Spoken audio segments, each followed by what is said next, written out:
Hello everyone, welcome back to Homestuck. Last time it was Christmas, and now it is not. Oh, something, okay. Oh god. Alright. All of your computers light up at once as some douchebag starts hassling you, whoever this douchebag might be. You'll have to remember to keep most of these computers turned off. Oh right, because she's got computers everywhere through her whole outfit now. Yeah, that is the one bad thing about it, I suppose. I was thinking... what was I thinking? There was something I was going to say. Oh no, I just had it right before I started recording. Now I don't remember what I was going to say. It was something I was thinking about earlier this week after I finished recording this. Oh, that's what it was.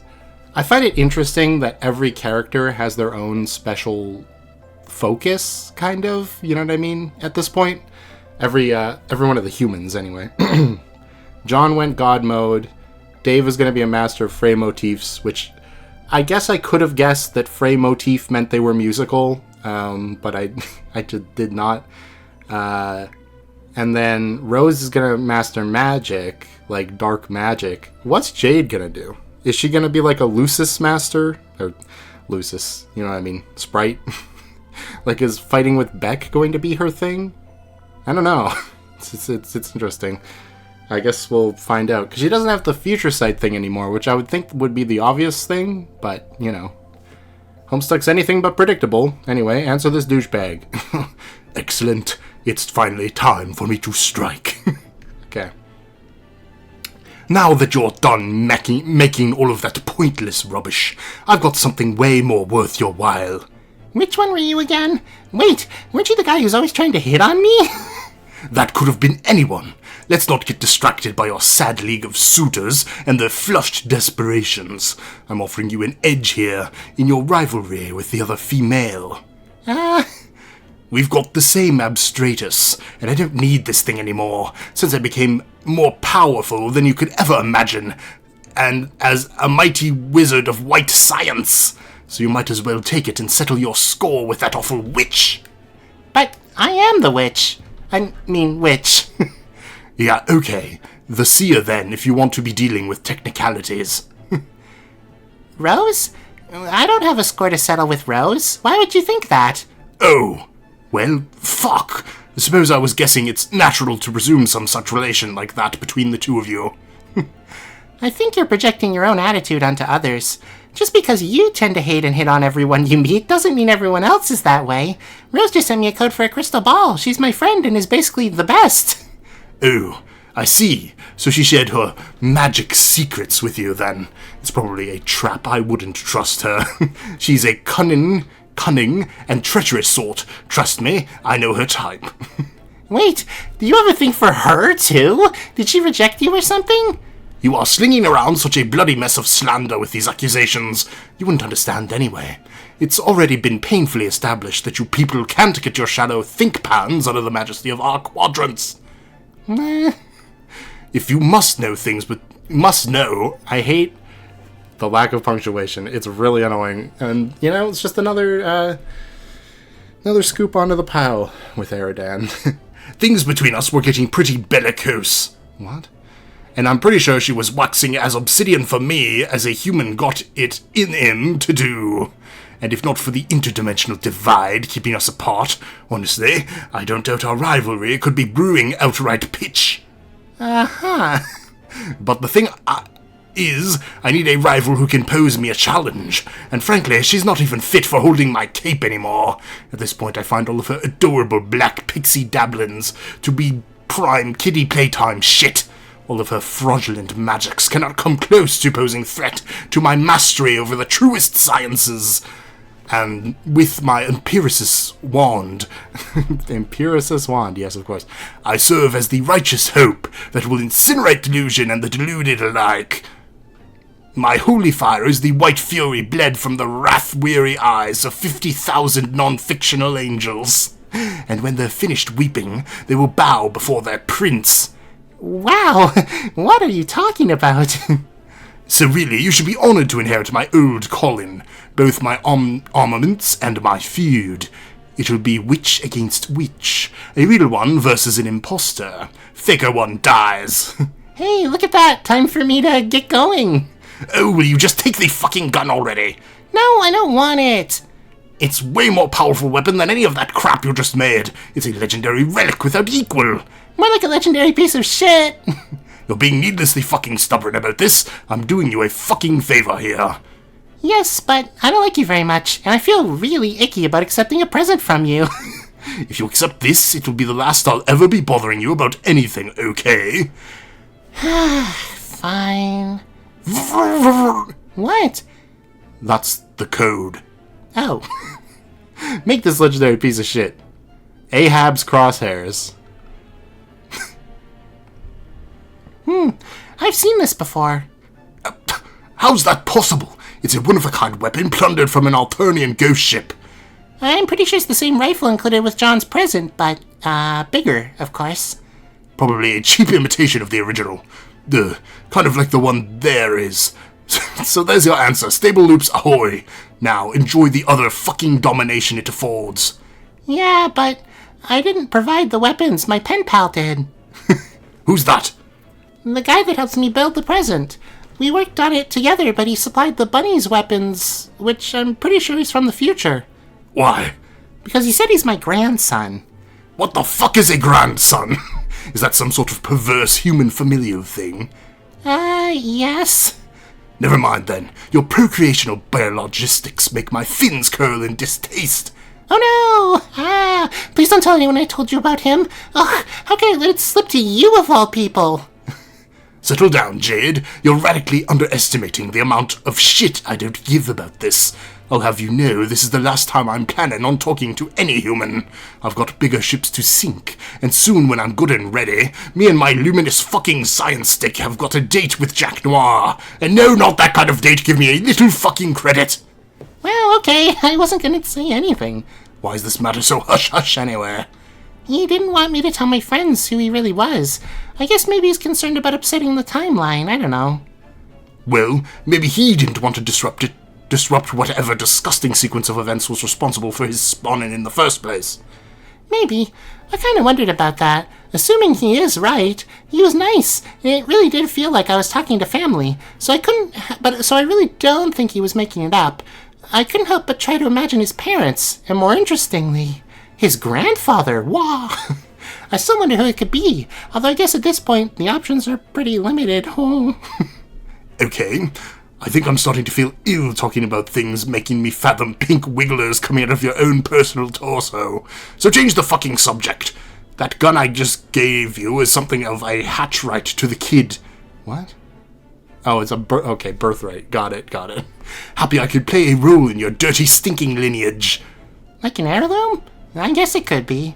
Do you even have those? If you don't have parents, how could you? No, we don't know our direct forebears, and I'm pretty sure any attempt to seek out or even inquire about the supply of your genes would be a fine way to get yourself killed. But we've got our lore, and it says we all got individual ancestors who contribute to most of our genes above and beyond what the grub slurry does. Ew! Oh, shut up. Anyway, a lot of us believe we were meant to trace the footsteps of those ancestors, even though we can never know them. And on that journey we came across belongings that they once had, because we were hatched to find them and finish their work. I kind of think that's why I found that gun in the first place. But now I'm forsaking it because fuck, I just found a better destiny than my old crappy one, which never got any appreciation from anyway. Then maybe you do know what... Then maybe that is how this heirloom should work. What do you mean? Well, I don't want to use it. Oh, man, come on. So I'll just dump it outside the house with the trash. And if it's fated to find my pen pal one day, then so be it. God damn it! It's like you people go out of your way to think of how to disrespect me. Maybe you should have been nicer to me. In any case, I don't appreciate the spirit in which the gift was given, so that's what I'm gonna do. Fine, fuck. What do I care? This has been a completely flipping useless exchange, as have they all been with your species. And for the record, even though I said that stuff about being fated to find my gun, fate isn't real. It's a lot like fake fucking horse feathers. Now go be cleansed by the light of truth, purity, non-fakeness, hope, and above all, science! Garden Gnostic's Johnny Top exploded. Okay, well, bye, Johnny Top. You're talking... Okay. I really don't know how that works. But I guess it definitely confirms that Jade survives. Unless it's from a different timeline. Oh, man. Or it's a lie. Or maybe they're beyond time at this point. I genuinely don't know. That does remind me of something somebody said to me, though. I said, how could Pfeffery be dead? Wouldn't that make this an offshoot timeline? They said that the troll session has already ended. So they're fair game for dying. Which I guess makes some sense. Because there's far too many of them. Not all of them can be important. It's just kind of sad that Pfeffery went out first, because at least she was kind of likable. Anyway, out with the trash it goes at the Johnny Top and Ahab's crosshairs. Hey, I remember this. Yup. Okay, there's a timer counting down. Oh, and this is when Karkat was sleeping. Do do do do do do do do do. Then we did that. Solix answer Radia. I'm not talking to you. Okay. Hi. Hi. I guess I should say something before I go. Aradia, I am right glubbing here, like 2 feet away from you. If you wanted to say something to me, why don't you just turn to your left and say it? It's bad enough that you've hardly said 2 lousy words to me since you became that sweaty asshole smooth spot. I know, but this is hard for me. How is it hard? You're a tin can. Robots don't have feelings. No, that's not true. Okay, then what is it? Sorry about everything, and all the bad luck you've had. You didn't deserve it. I have to go now. What? Where are you going? I'm not sure. Cool, I guess. Anyway, that's it. Wait, you mean for good? Will I see you again? I don't know that either, but I guess if you do, probably not with your eyes. What the heck is that supposed to mean? I think you'll be okay with it, though. I wish I could somehow make that emoticon smile. Ooh, no, that looks stupid. Oh well. Jesus. I am going to explode now. No!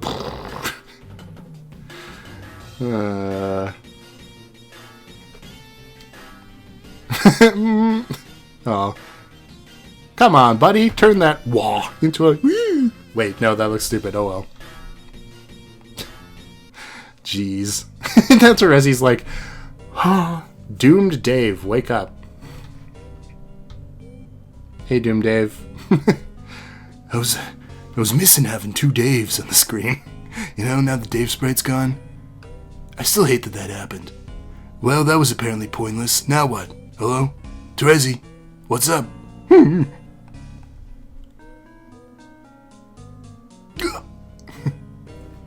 Damn, if only you'd still been sleeping on the bed. Aww. It's okay. You doomed him anyway. Karkat's like, what the fuck did you just do? What are you doing, Karkat? Okay, abscond. Jade, employ Junior CompuSooth Spectacles. Well, at least we know Terezi actually cares. I mean, I pretty much was sure at this point, but she did seem to care about John before she sent John to his death too, so you never know. But, well, it's a little sad. Anyway. These things cost a fortune to make. They better do something awesome.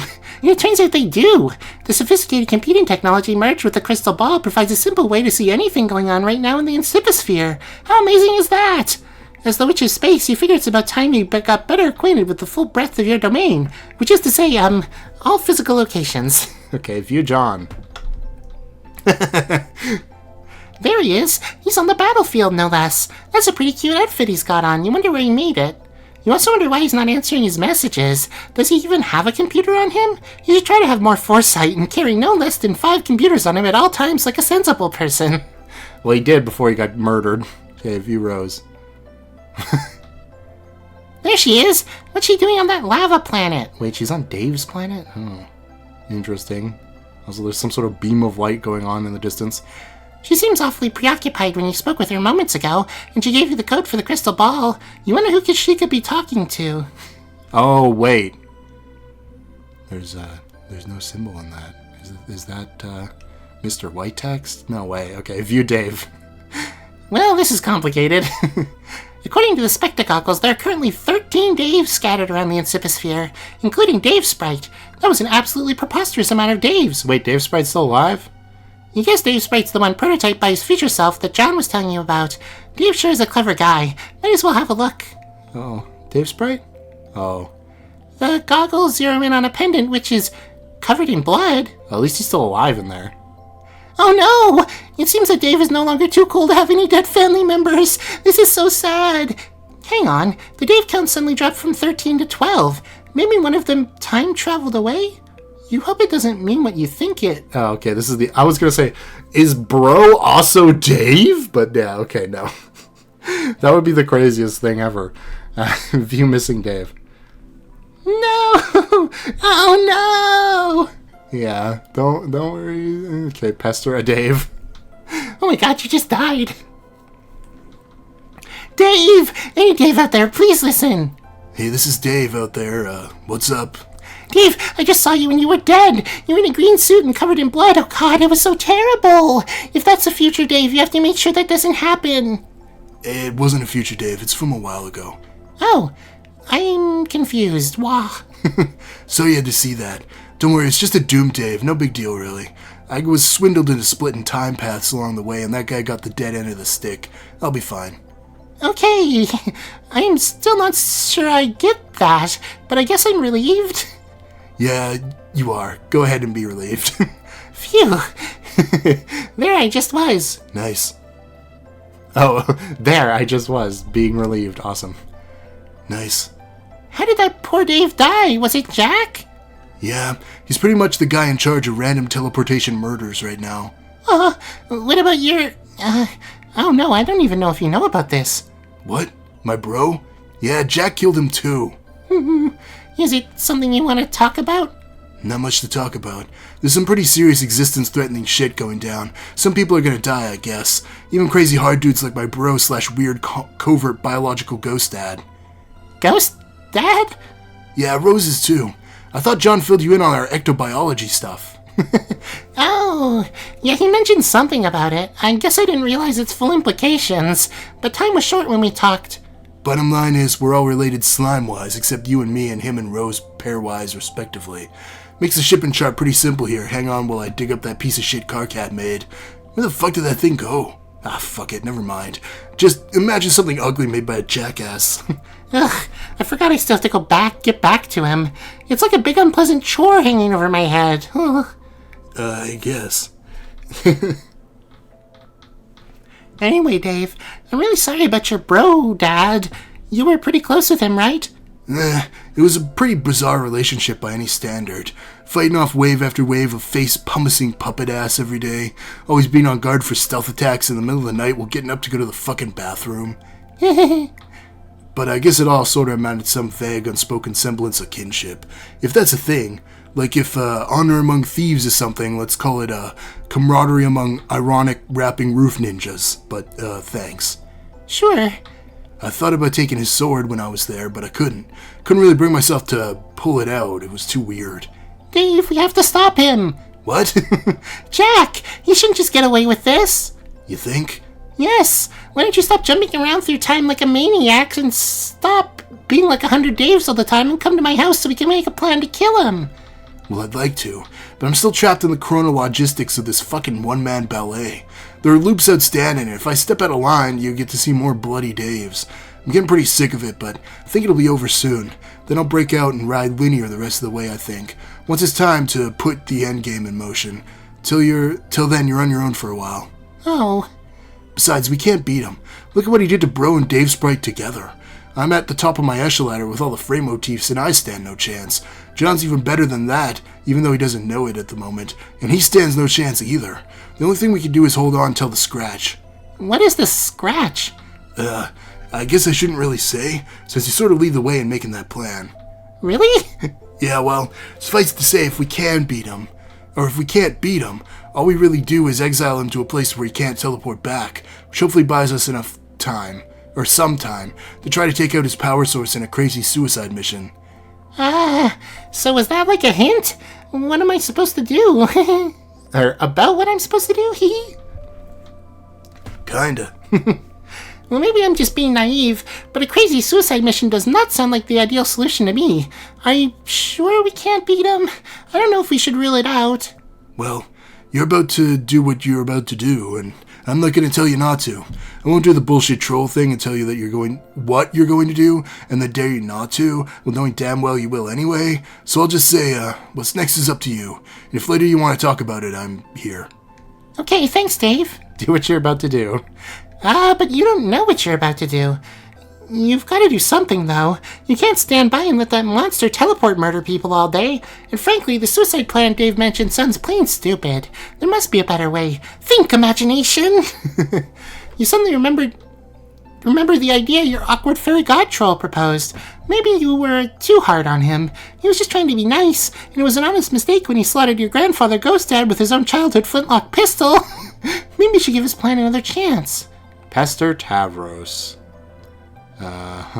Okay. Hey, Tavros, I was thinking about your plan, about, communing with my Lucis. Maybe it's not a bad idea. Are you there? I guess you're off doing something else. Oh well, hope you're doing okay. Talk to you later. Oh. You don't think you can afford to wait around for him. This leaves the only other plan you can think of. One of last resort. Maybe it's the best this way anyway. You better trust for the job.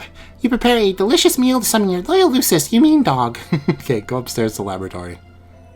You enter the spooky old lab.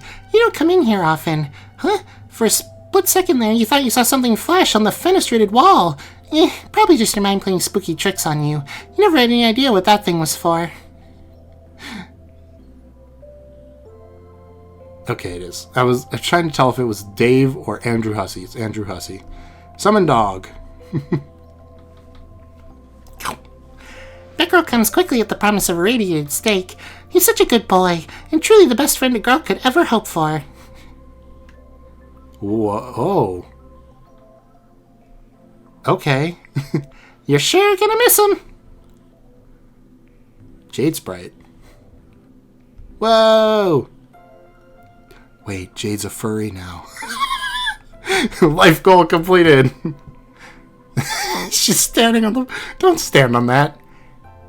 Hello, Jade? Can you talk? Oh, good.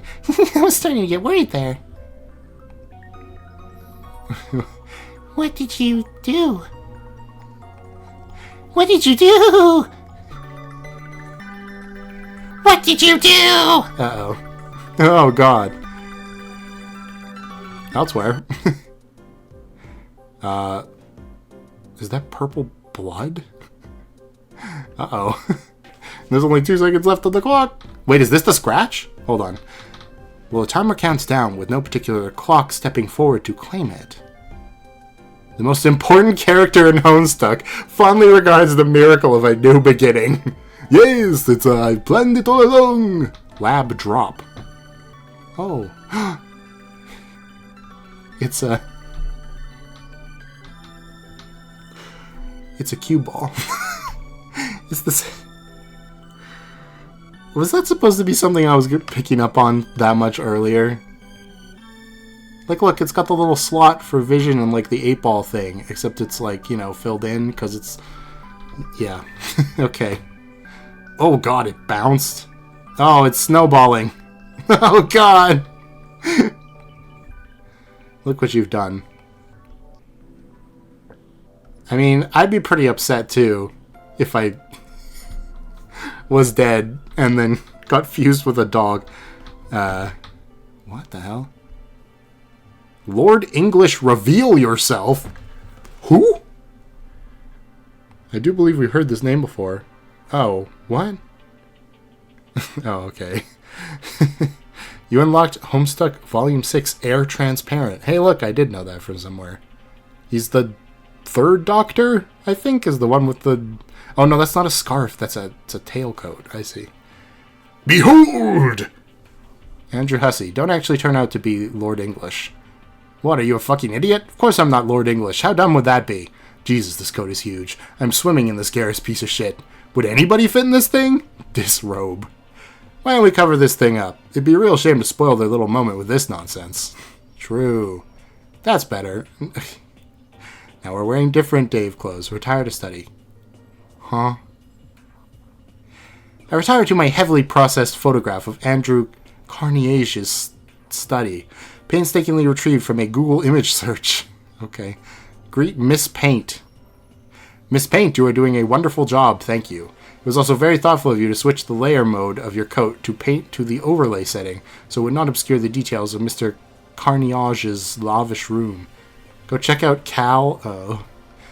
That Miss Paint is one classy Prospidian lady. She's a model of grace and beauty. I'm always a bit flustered in her presence, especially when she carries her little pail around like that. Oh, God. Whereas this lazy sack of crap here makes me sick to my stomach. Cal, goddammit, we were supposed to dress up for this. It doesn't look like you even touched that nice suit I sewed for you, let alone swapped your eyes with those billiard balls and made them alternate rapidly. This insubordination is putting me in a foul mood. It's bad enough I just had to take Falcor out behind the woodshed and blow his brains out until after he caught the rabies. Oh, poor Falcor. That's a dragon's name, of course, from Neverending Story.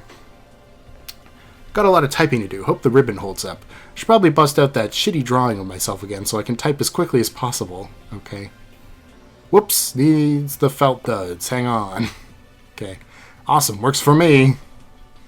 No, this is not nearly fast or jittery enough. Come on, I can do better than that. Let's go, dude. Recap it like you mean it. Recap 3. Oh, and this is all white text, too? Great. Well, I guess we'll end the episode with this. How long have I been recording? 27 minutes? Yeah, I can do this, I think. Okay. After Act 4, we begin Act 5, Act 1. Wait, what? That was the end of Act 4? Okay. Otherwise known as Hive Bent. Oh, no. That was all Act 5. Right. I remember now. We were in Act 5. I'm expecting the end of the act to come so soon, because we've been in Act 5 for a while, but we'll see. Hive Bent. We were introduced to 12 trolls from a planet called Alternia, which resides in another universe. We followed these trolls as they played their own 12-player session of Spurb, or to them, Scrub, to completion. A whole bunch of stuff happened along the way. In completing the game, they created a universe. Our universe, home to Earth and our 4 heroes. But they were denied entry into a new universe due to an encounter with an indestructible demon. This demon was the 4x prototype Jack Noir from the Kids session, forced into the Troll session due to a space-time rift the kids would later cause called the Scratch. The trolls fled to the Vale, discovered the existence of the kids, and began to troll them. Then Act 5, Act 2 started.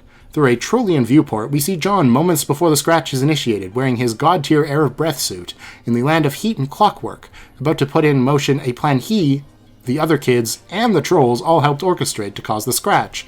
This is the first conversation Karkat has ever had with John, and the last John has with Karkat, pre-Scratch. Karkat proceeds to troll John backwards through his timeline. John knows increasingly little, while Karkat gradually begins to understand more. Great. Events from Karkat's perspective. Before some critical moment, Jack arrives and destroys the gateway to a new universe. Aradia transports all the trolls to the Vale to hide. Her army of doomed duplicates takes on Jack. They are all destroyed. The trolls find a computer lab in the Vale, and stay there for most of the time remaining before the critical moment to occur at 000. Oh, that's what the time limit was counting down to. Okay. Also, if Jack is actually the one who teleports in and kills all the alternate dummies now, or like the alternate timeline people, it makes sense he killed all the Aradia bots. It's, what's the opposite of foreshadowing? Aftershadowing, I don't know. Before critical moment, Jack destroys Prospit. Shortly before this, Kanaya chainsawed off Tavros' legs to replace him with robotic legs supplied by Equius. At the sight of this, Karkat faints, and for the first time, his dream self wakes up on Prospit. He's awake for only a moment before he sees Jack and finally recognizes him as Jack Noir, rather than the heretofore unidentified demon. Jack then kills him and all the other Prospect Dreamers in the process of destroying the planet. Karkat remains asleep for an hour. Wait. Did JADEFURRY confirm which kind of dreamer she was? I think she was Dur's dreamer, right? But her dream self would still be dead. So maybe she's fine. It's just her dream self is dead. That's what that was about. Okay. That makes more sense to me. Karkat remains asleep for an hour until 5:12:30 before critical moment exactly halfway through the countdown. While sleeping post-dream death, he dreams of horror terrors in the furthest ring, an experience anyone will have if sleeping after dream death. Upon waking up, he orders everyone not to sleep. He also wakes up to the news that the humans were discovered. Neither he nor the other trolls understand the significance of the humans right away. They were discovered when Terezi was wired 413 boon bonds from Dave on her future instruction. She urges Karkat to take a closer look at them. He dismisses them as irrelevant. It is not until later he makes the connection between the Jack Noir in the kids session and the one hunting them down, recognizing them to be the same Jack, therefore placing the kids at fault for their current predicament. He then conceives of the plan to troll the humans as a futile form of payback, and urges his team to follow suit with a compelling speech. He isolates John as the primary target of his hatred after watching him grow up. He is sure John is fated to be his kismesis, a romantic partner specific to troll culture, centered around rivalry and loathing. In his first conversation with John in the air suit on Lohach, he professes these feelings clumsily. John cannot reciprocate. The awkward exchange causes Karkat to trap himself into continuing backwards on John's timeline, and the trolling continues in reverse fashion until John's first conversation with Karkat. By then, Karkat has explained many things to John along his journey. Things about the game, about his role as an ectobiologist, and about their shared chief adversary, Jack Noir. In John's first conversation with Karkat, Karkat needs to get in touch with Jade. It's at this point on Karkat's timeline he has finally understood enough that he knows he must begin making plans with the kids for their mutual benefit.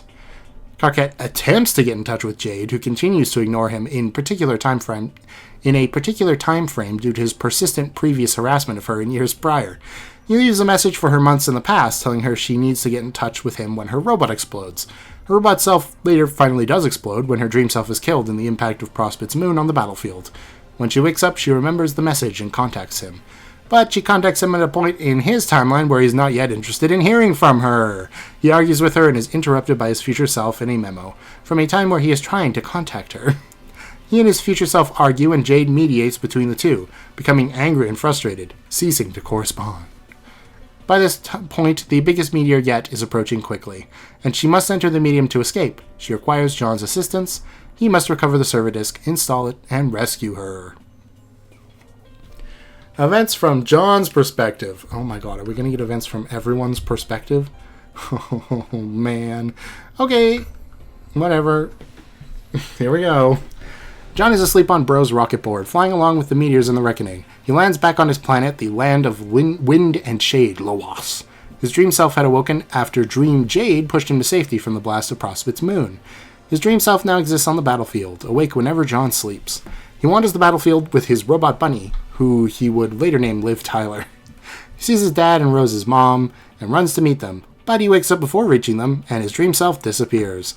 The ring he was carrying falls into the ravine below, later to be recovered by WV, before his exile to post-apocalypse Earth.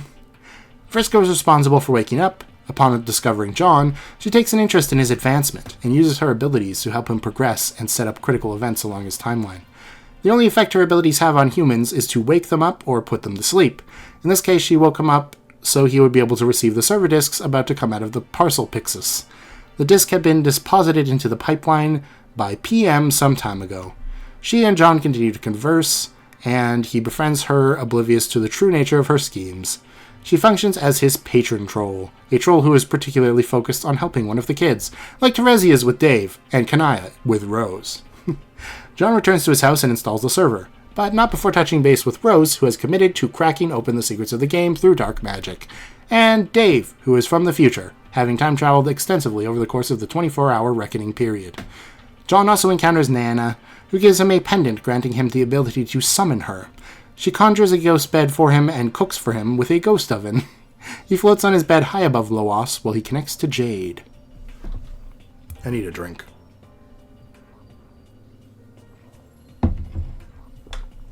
Alright, I think I'm better now.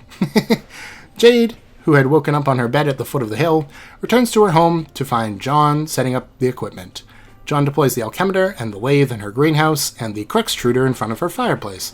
He opens the Crookstruder and discovers there are 10 minutes and 25 seconds until impact. They discuss what to prototype with, if anything. Rose warns him of the danger of failing to prototype, which would not allow the battlefield to heal, evolve to its final form, and grow the tumor inside, which is critical to her plan to destroy the Green Sun. John resolves to prototype with the Blue Doll, missing an arm and an eye to deliberately disable Jack, but Vriska puts him to sleep before he can. Becquerel then prototypes himself to destroy the meteor and save Jade. As he sleeps, John's ghost bed crashes into the oil ocean below. He loses his computer with the server disk on it and Nana's pendant. He hops to a small island. He notices the ocean is on fire over the horizon, and the fire is approaching. He talks to Rose, who informs him Jade entered while he slept, and it is safe. She tells him about a quest he'll need to go on later, to recover the tumor from the battlefield and bring it to her. He then talks to Karkat, who is speaking to him for only the second time from Karkat's perspective. Karkat explains exactly what the kids did that made him decide to troll them, and he blames Jade for prototyping Beck, creating Beck Noir. Okay, that's easier to say than anything else. Who is now terrorizing the troll session, while blaming John for allowing it to happen. Meanwhile, the fire is approaching his island, and has turned green due to Beck Noir's transformation, taking place during a duel with Bro and Dave Sprite elsewhere on Loas. John is contacted by Vriska, who admits to putting him in this position, to challenge him, to realize his potential as the heir of Breath. She also admits to deliberately playing a role in the creation of Beck Noir, wanting to be involved in his rise, just as she also plans to be the one to kill him. She explains that, regardless of her actions leading to his rise, his existence in the troll session is immutable. Due to the nature of paradox space, the outcome could not have changed with different actions. The only consequence of different actions would be an offshoot timeline in which all participants would become doomed. As the fire surrounds him, she encourages him to use his abilities, and with some coaxing from Mr. Mayor, who commands him from his station, he does the windy thing. I can't believe that's actually what it's called, okay. John surrounds Loas and puts out the fire completely, and also blows John to a larger landmass just outside a village. The breeze also clears the clouds from the sky, but they return shortly as the spell over the planet must be broken by other means. By unlocking this ability, he reaches the top of the ash ladder and becomes the air transparent. Vriska then informs him the only thing left to do is reach the god tier, which is done by sleeping on his quest bed, which is nearby.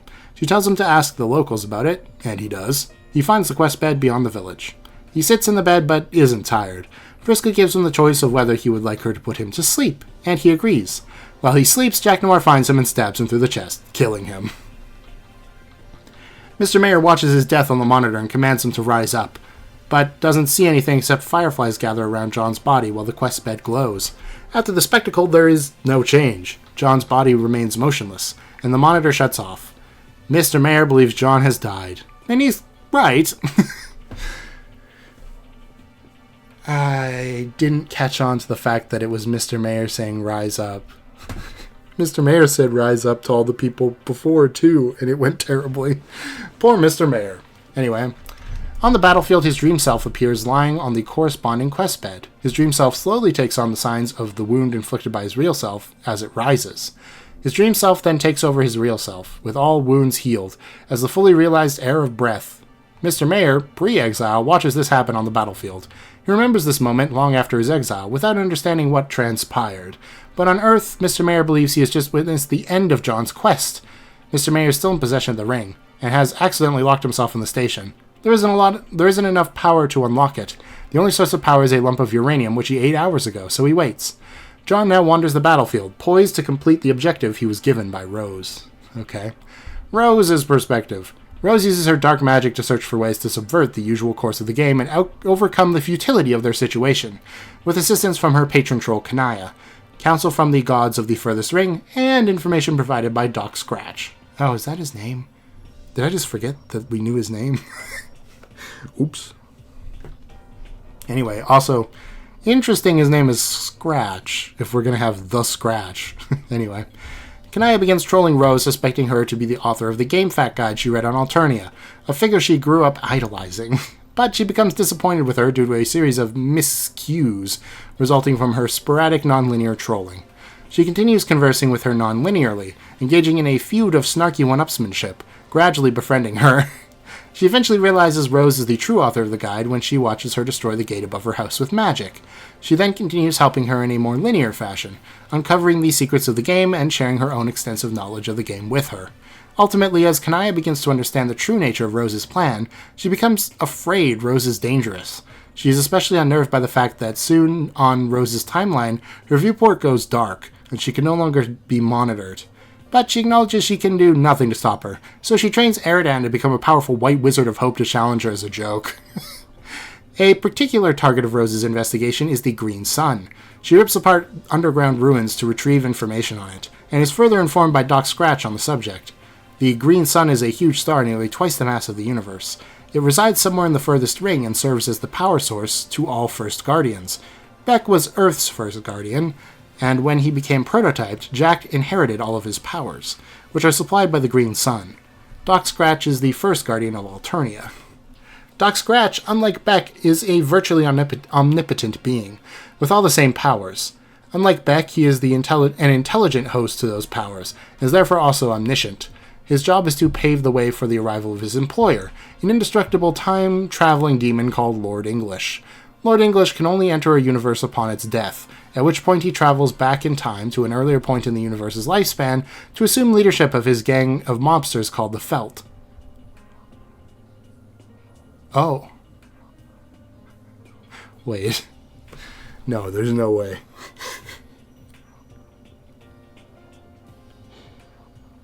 I don't even know if I want to say that. Is Lord English... bro? Is that possible? Because he's got an army of felt puppets. I know, like, this is early in Earth's time span, right? Like, this isn't... Exile times are like thousands of years in the future of the planet that gets abandoned.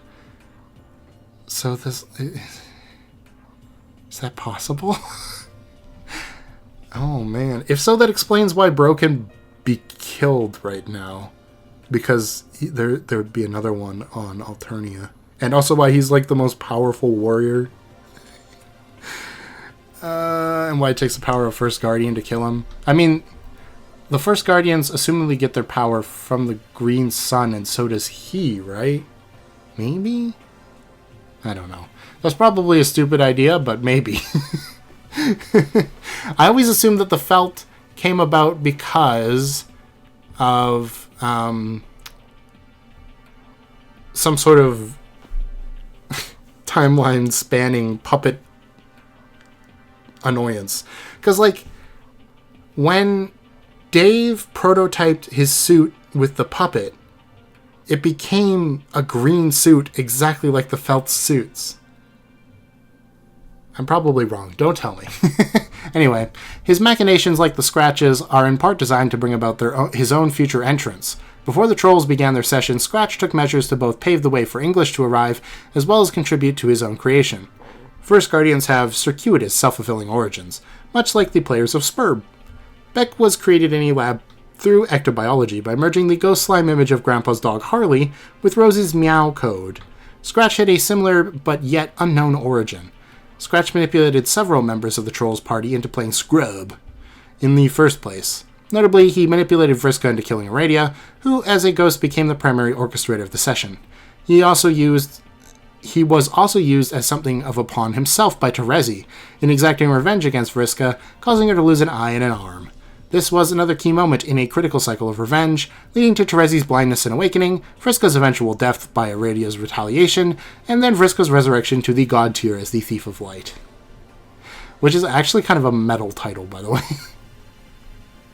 The Stealer of all light. Maybe Vriska's the one destined to destroy the Green Sun. Maybe? I don't know. Having done everything he needed to do, Scratch tells Rose he wishes to die.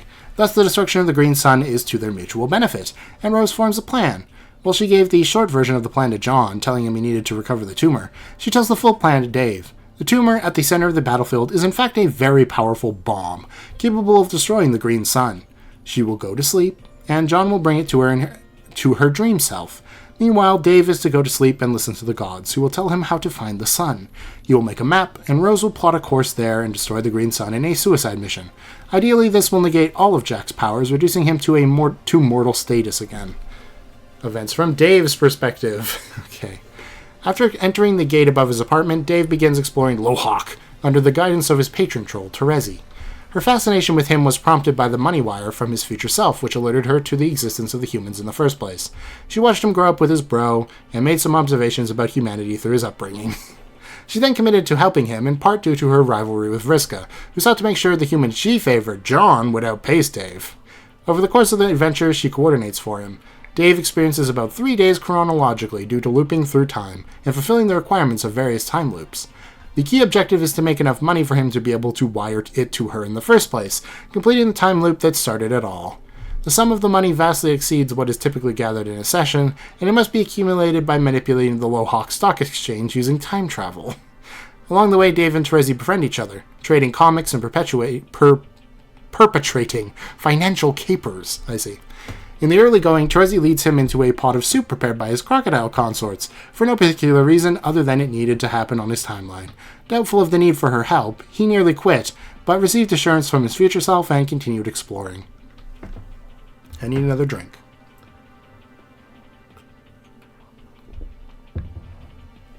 How much is left? A lot. Okay.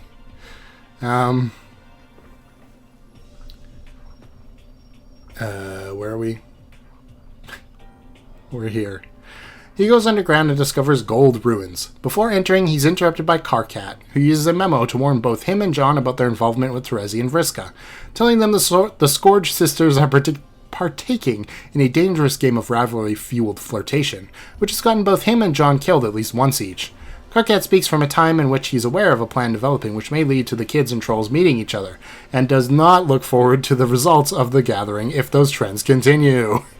John and Dave disregard his advice. Dave proceeds into the ruins and finds a legendary sword, Kaldfulch, lodged into the block of gold.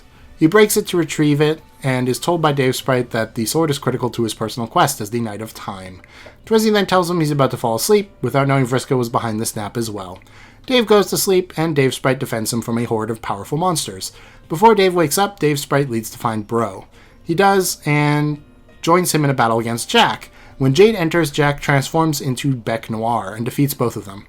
Bro is slain by his own sword, and the body is discovered by Dave later, who can't bring himself to retrieve that sword. While sleeping in the ruins, Dave's dream self wakes up again on Dursa's moon. Following Rose's advice, he looks into the sky and takes off his shades. He gets his first glimpse of the gods. He then wakes up from hearing a gunshot fired by Jade as she battles an imp and quickly teleports away. The first of 3 times he sees her in this manner. He sees her again in the Lohawk. I don't remember. Land of... I don't remember. And again while visiting Jade's planet.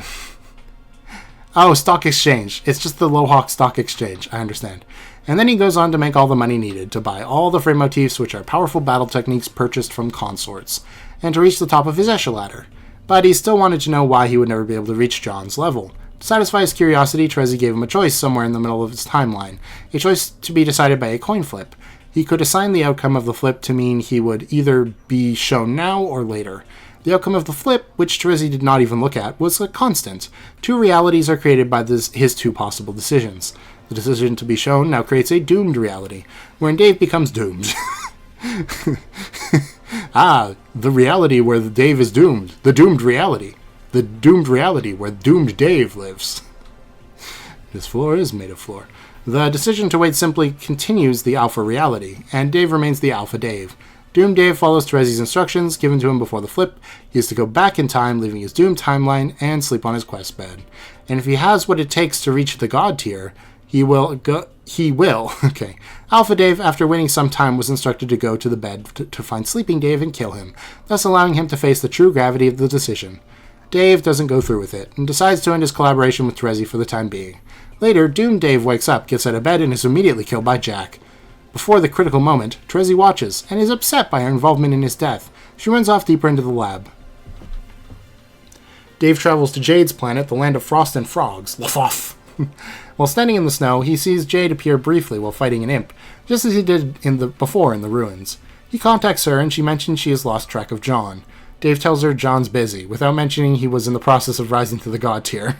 He says John can no longer be her server player and they'd have to make other plans. Dave tells her to deploy the IntelliBeam laser station in his apartment. The device allows very complex captcha codes for certain items, like a SPURB disk, to be read, which couldn't otherwise be read by the human eye.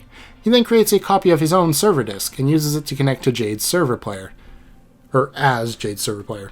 He becomes the server player for both Rose and Jade, though past Dave would stay concerned with Rose's connection, while he, as future Dave, would concern himself with Jade's connection. He deploys a new alchemeter and helps her upgrade it. With his massive reserve of grist accumulated in his travels, and his more advanced torrenting capabilities, he allows Jade to alchemize some sophisticated equipment right away. Okay.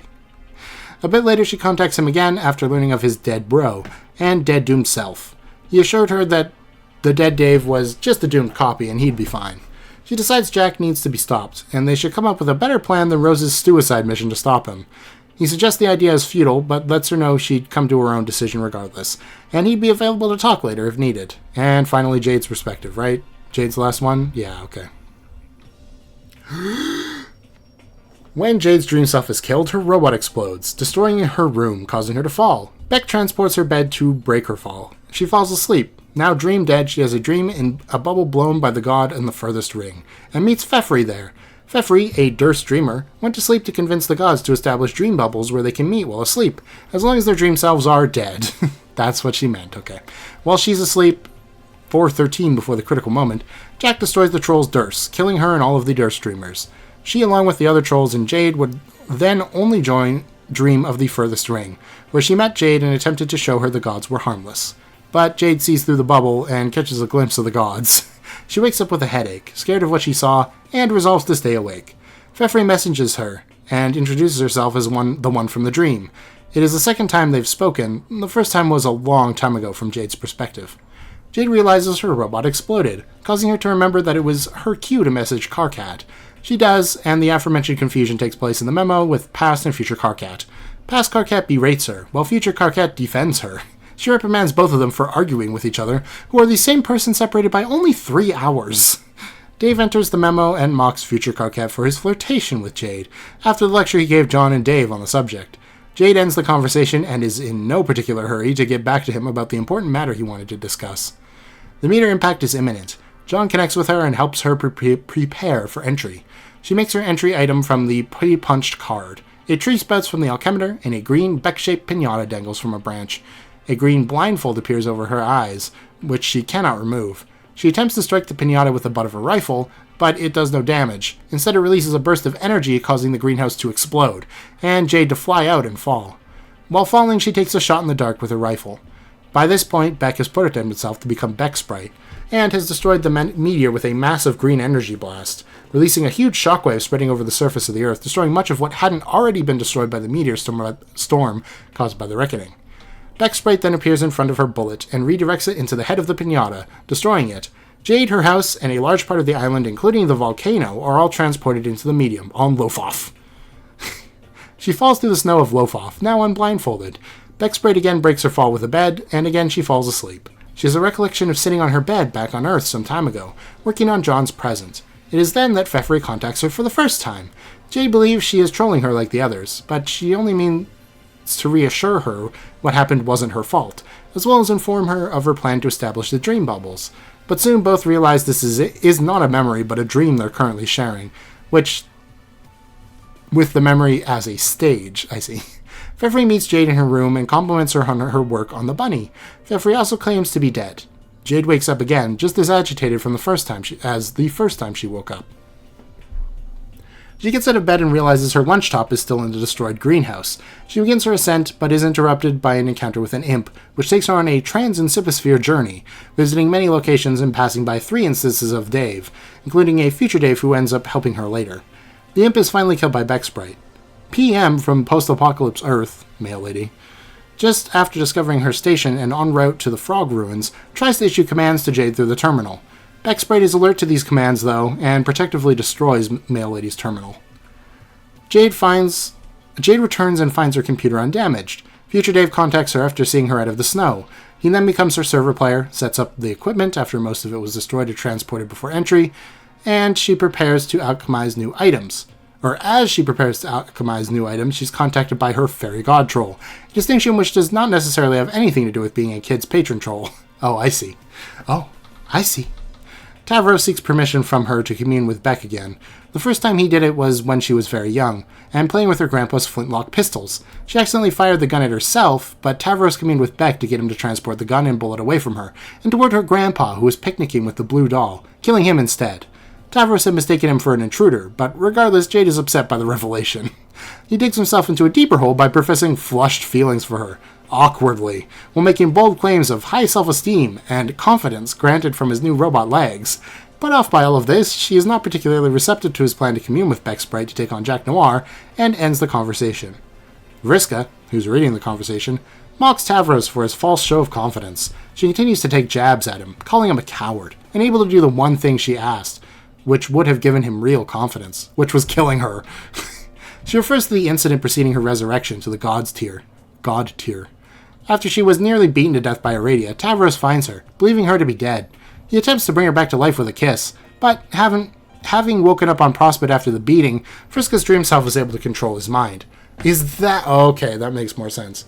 She makes him choke himself, simply to prevent the kiss to avoid the standard resurrection process, which would prohibit God tier ascension. She does not wish to control him completely, intending to leave the following decisions to him to make him stronger. Instead, she merely controls his hand to write messages to himself using her blood. That makes sense. She instructs him to take her to the quest cocoon and to kill her on the sacrificial slab before she bleeds to death. He hesitates, and she continues to insist, while her dream self gradually takes on the same wounds inflicted by her real self, causing her demands to become more desperate. The more desperate she gets, the more terrified Tavros becomes. What? The more terrified Tavros he becomes. Okay. And he finally flees without killing her. She does eventually die and is resurrected on the battlefield as the Thief of Light, however. Still holding this against him, she berates him for his newfound attitude, and regards his plan to influence the kid's timeline as a cheap imitation of her own tactics. She brags about the way she's manipulated events on their timeline so far, but practicing her abilities on Jade repeatedly, causing her to fall asleep frequently. I didn't even... oh my god. Okay, yeah. She describes ways in which she has inserted her agenda into the existing events, tipping off agents to the whereabouts of the Meow Code book, and other such incidents, which contributed to the rise of Jack Noir, so she could claim responsibility for his existence before taking him on herself.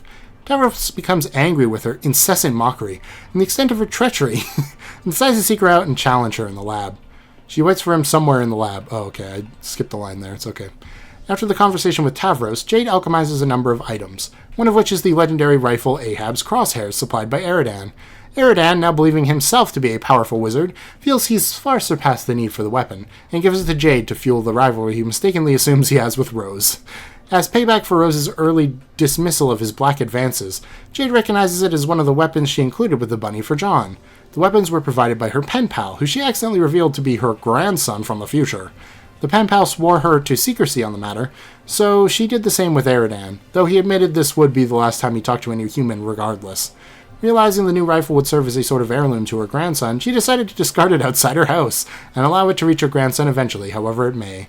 Eridan then blew up her Johnny Top. Rude. Another item she created was a pair of Junior Compusooth spectagoggles, allowing her to see anything in the Inciposphere at the present moment.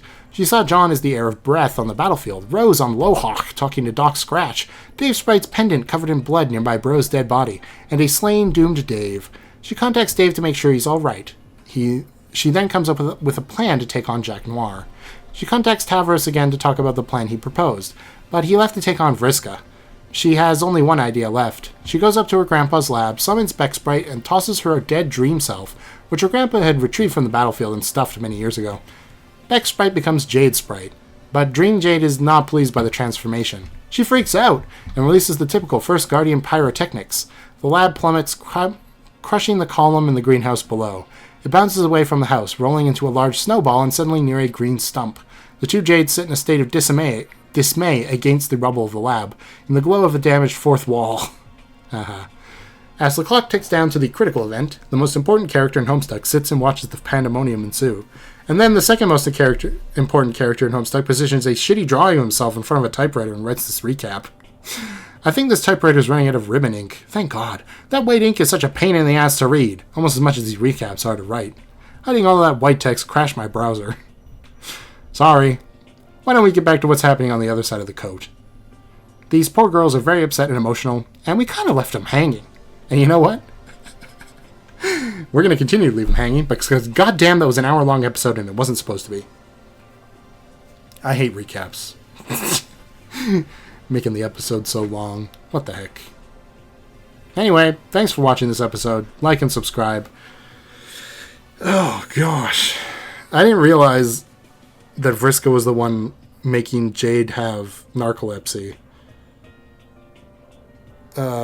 So she doesn't have narcolepsy anymore. That's good for her. Nice.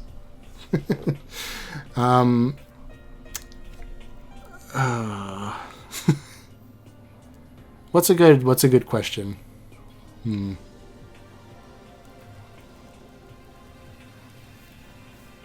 don't know, because we didn't really learn a lot of new lore this episode, because most of it was a recap.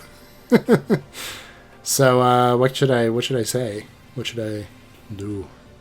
I don't know. Here's a question I'll ask that isn't really a question of the day you can just, like, say anything to, but was there a fan theory about Andrew Hussey being Lord English? I'm assuming that's why there was the, "Oh, you guys thought Lord English was Andrew Hussey? No, that'd be stupid," line in there. And you know what? Here's one you can answer. What was your favorite fan theory that turned out to be not true? If you read Homestuck during the time, or even like before it ended, I guess I'll say. Which actually wasn't that long ago. I thought Homestuck ended like a long time ago. Let's just see. I feel like it was like 6 years ago or something. Like it's not that crazy long ago.